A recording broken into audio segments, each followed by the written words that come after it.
Dan kita ke informasi selanjutnya, di mana Panti Tunas Bangsa milik Lili Nur Hayati menyimpan banyak kisah memilukan. Tidak hanya kekerasan fisik yang sering dirasakan para penghuninya, Lili juga kerap mengancam dan memaksa para penghuni panti untuk mengemis di jalanan. Berikut kesaksian dua mantan penghuni Panti Tunas Bangsa yang kini telah diamankan Dinas Sosial Provinsi Riau kepada koresponden CNN Indonesia, Miladia Rahma. Ngapain aja sama Bu Lili? Masak juga? Oke, masak ya. Terus ngapain? Masak, nyuci. Nyuci.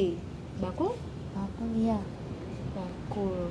Itu setiap Bakul hari? sedekah infak iya. Bakul uang sedekah infak iya. Oh, bakul sedekah infak iya. Setiap hari? Iya. Di mana? Di arah Jalan Raya. Jalan Raya. Siapa yang antar kakak ke jalan itu? Pengurus itu lah. Pengurus. Terus nyarinya dari jam berapa? Pagi sampai sore? Pagi sampai menjelang maghrib. Jelang maghrib. Untuk minta-minta? Oh, oke. Bisa dapat uang berapa, Kak? 500.000. Oh, lumayan ya. Terus uangnya diambil sendiri, simpen kakak sendiri, atau dikasih ke Beli? Ya kita setor kan sama pengurusnya. Kakak dikasih lagi uang nggak? Ya ada. Berapa? Yang besar 30. 30. Terus, nah, Ibu Lili suka marah-marah kan? Kalau marah gitu ngomong apa ke kakak? Kalau marah, yang tak jahatnya, yang jeleknya menyatakan. Oh, gitu. Sambil teriak-teriak gitu? Iya. Ke kakak aja atau yang lain juga iya? Ke saya, ke orang lain yang lain penilaiannya sama juga. Terus suka misalnya ancam-ancam? Misalnya suka ngancam juga? Ada. Ngancam apa? Ancamnya, ya ingin bunuh dia tuh. Oh, Ibu Lili ngancam karena apa? Kenapa Ibu ngancam? Karena ya, kalau karena soal masak udah dibantu, tahu cara kerja masak sudah, bakulan sudah, 2 bulan sudah. nyuci sudah, mandikan orang gila sudah, jadi apa lagi ya? Iya, terus kenapa marah? Nggak tahu ya. Nggak tahu, tiba-tiba aja Tiba-tiba marah. aja dia marah, langsung dia ingin membunuh gitu. Oh, gitu. Rasa menganiaya gitu. Oh, oke. Ya, langsung saja kita ke Pekanbaru. Sudah ada Miladia Rahma di sana. Ya, Mila, bagaimana perkembangan dari kasus ini sendiri? Apakah sudah terungkap kasus baru ataupun memang ada juga calon-calon tersangka baru? Ya, selamat pagi teman-teman. Betul, hingga saat ini perkembangan sampai dengan hari Kamis, jumlah tersangka masih 1 orang atas nama Lili Nur Hayati yang juga merupakan pendiri dari Yayasan Tunas Bangsa. Seperti Anda tadi sampaikan dan juga tanyakan, apakah ada kemungkinan terbukanya kasus baru atau mungkin tersangka baru? Ini jelas ada begitu ya, kemungkinan besar pasti ada. Namun kita masih menunggu penyelidikan dari Polres Pekanbaru untuk melihat dan juga mengumpulkan potongan-potongan informasi baik dari Lili, kesaksian saksi, atau bahkan mungkin dari suami Lili, yakni Agus Hendra, dan juga anaknya yang juga sudah diperiksa oleh pihak kepolisian dengan status masih saksi begitu. Tapi kalau kita menurut ke belakang teman-teman, bahwa Yayasan Tunas Bangsa milik Lili Nur Hayati ini memiliki banyak panti. Kalau penelusuran kami di lapangan ada sekitar 5 panti begitu, baik panti anak, kemudian panti jompo, panti duafa, dan juga panti yang menampung orang-orang dengan gangguan kejiwaan. Jadi rasa-rasanya tidak mungkin jika Lili Nur Hayati hanya bekerja seorang diri untuk mengurus ke-5 panti miliknya ini. Pasti ada bantuan dari pihak lain maupun keluarga yang juga turut mengurus para penghuni panti. Nah, ini yang masih diselidiki oleh pihak kepolisian. Satu lagi yang penting untuk diketahui teman-teman, bahwa menurut perkembangan semalam dari pihak Polres Pekanbaru menyampaikan bahwa dari hasil interogasi Lili menyampaikan bahwa selama kasus atau selama kemudian panti asuhan ini berdiri sejak 18 tahun yang lalu, sudah ada 7 bayi maupun balita yang meninggal dunia termasuk M. Zikli. Ini menarik.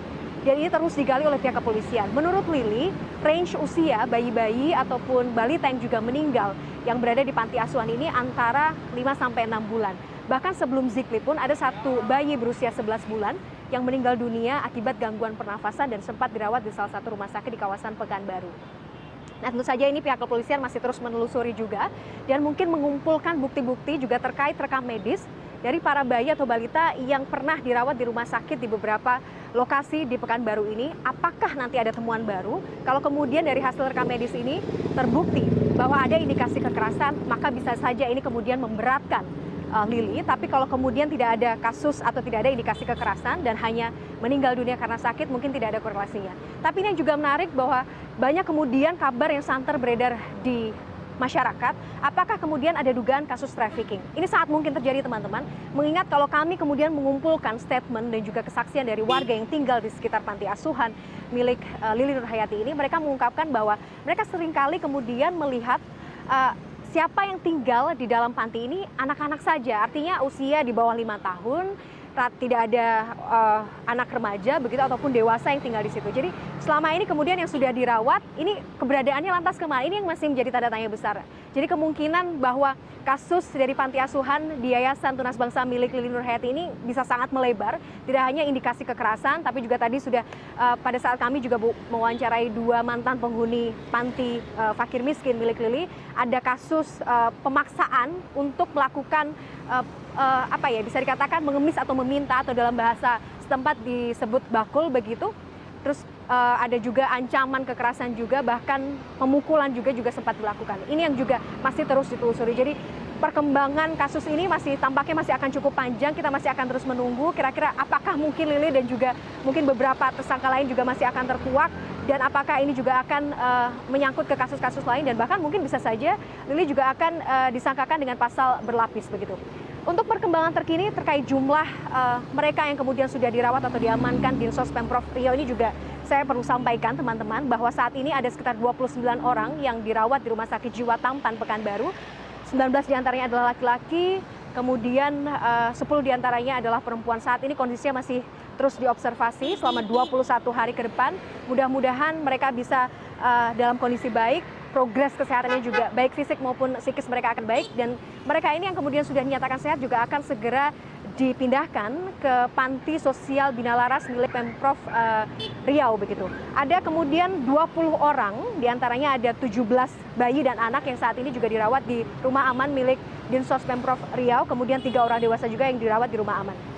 Kemudian ada 3 orang yang dirawat di panti Laras yang juga di bawah naungan Pemprov Riau, kemudian di Panti Joba ada 3 orang. Jadi memang cukup banyak kemudian yang akhirnya bisa dievakuasi dan juga diselamatkan oleh pemerintah setempat. Nah, ini yang juga menurut saya bisa ceritakan pengalaman saya kemarin saat bertemu dengan 2 orang yang pernah menghuni panti tempat Lili. Kemudian mereka menyampaikan saat saya bertatap muka, saya bisa melihat tampaknya mereka tertekan begitu.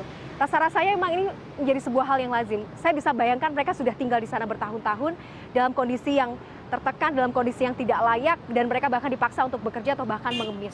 Dalam sehari, teman-teman, mereka biasa harus mengemis atau dalam bahasa lokal disebut bakul begitu, dari pagi sampai dengan menjelang maghrib. Mereka kemudian diantar di ruas-ruas jalan di Pekanbaru untuk kemudian meminta-minta. Hasil yang kemudian mereka dapatkan, ratusan ribu pastinya, itu harus diserahkan kepada Lili. Dan mereka hanya mendapatkan hanya sekitar sedikit saja, hanya untuk sebagai uang saku begitu. Nah, ini yang kemudian seolah-olah menguatkan tampaknya bagaimana operasional dari panti milik Lili ini didapat juga dari hasil meminta-minta, kemudian dari hasil sumbangan. Ini yang tentu saja ini masih akan terus ditelusuri oleh pihak kepolisian. Selain itu, ada juga ancaman kekerasan, pemukulan, penyiraman air panas, atau bahkan bisa dikatakan tekanan atau bullying secara verbal. Ini juga selalu dilakukan Lili kepada mereka yang menghuni panti, jika para penghuni panti ini dirasa tidak bisa diatur begitu. Satu hal juga yang menarik bahwa hari ini tim dari Kemensos juga sudah datang di Pekanbaru untuk kemudian mengevaluasi kinerja dari Dinas Sosial baik kota maupun provinsi untuk kemudian mencari solusi bersama. Apa langkah-langkah yang akan dilakukan untuk menyelesaikan kasus ini?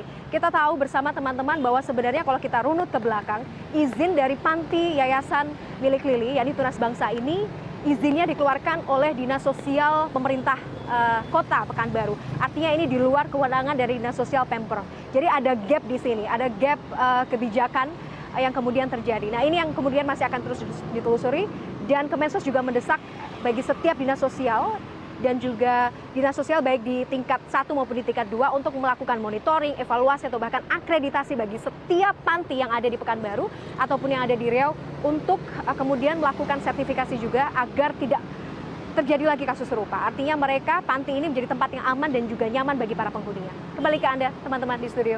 Baik, terima kasih Miladia Rahma atas laporan Anda langsung dari Pekanbaru dan kita akan terus selalu menunggu perkembangan dari kasus ini.